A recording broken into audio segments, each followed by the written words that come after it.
संत योहन द्वारा घोषित हमारे प्रभु ईसा मसीह का पवित्र सुसमाचार अध्याय 1 वाक्य 29 से लेकर। दूसरे दिन योहन ने ईसा को अपनी ओर आते देखा और कहा, देखो ईश्वर का मेमना जो संसार का पाप हरता है। ये वही है जिनके विषय में मैंने कहा, मेरे बाद एक पुरुष आने वाले हैं, वह मुझसे बढ़कर हैं, क्योंकि वह मुझसे पहले विद्यमान थे। मैं भी उन्हें नहीं जानता था, परंतु मैं इसलिए जल से बपतिस्मा देने आया हूँ कि वह इस्राएल पर प्रकट हो जाए। फिर योहन ने यह साक्ष्य दिया, मैंने आत्मा को कपोत के रूप में स्वर्ग से उतरते और उन पर ठहरते देखा। मैं भी उन्हें नहीं जानता था, परंतु जिसने मुझे जल से बपतिस्मा देने भेजा उसने मुझसे कहा था, तुम जिन पर आत्मा को उतरते और ठहरते देखोगे वही पवित्र आत्मा से बपतिस्मा देते हैं। मैंने देखा और साक्ष्य दिया कि वह ईश्वर के पुत्र हैं। प्रिय माता पिताओं और बच्चों, आज के सभी पाठ हमें एक अद्भुत संदेश देते हैं कि ईश्वर हमारे जीवन के केंद्र में कैसे काम करते हैं और हमें किस प्रकार से अपने परिवारों को उनके प्रेम और मार्गदर्शन में डालना चाहिए। आज का पहला पाठ गणना ग्रंथ अध्याय 11 वाक्य 11 से 20 तक। मूसा की तरह हम भी कभी कभी अपनी जिम्मेदारियों के बोझ से टूटने लगते हैं। माता पिता अक्सर अपने परिवार के लिए हर जरूरत पूरी करने की कोशिश में थक जाते हैं। इस पाठ में ईश्वर हमें याद दिलाते हैं कि वह हमारी हर जरूरत जानते हैं और हमारे लिए उपाय करते हैं। माता पिता अपनी कठिनाइयों को ईश्वर के सामने रखें और उनसे शक्ति मांगे।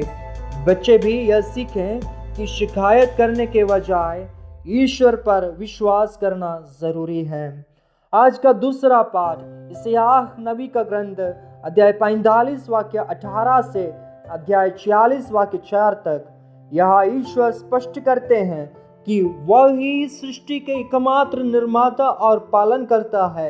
झूठे देवता और आधुनिक जीवन की मूर्तियां हमें केवल भटकाती हैं।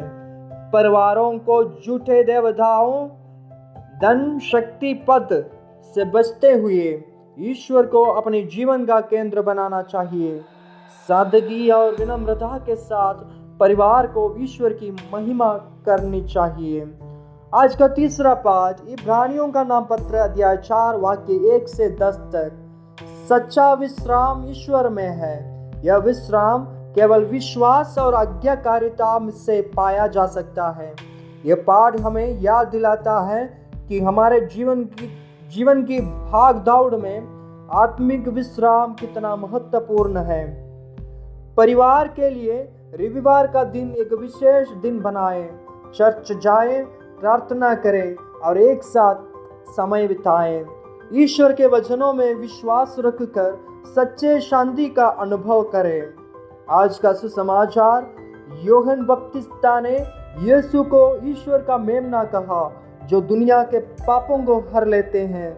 यह हमें याद दिलाता है कि यीशु मसीह ही हमारा उद्धार करता है।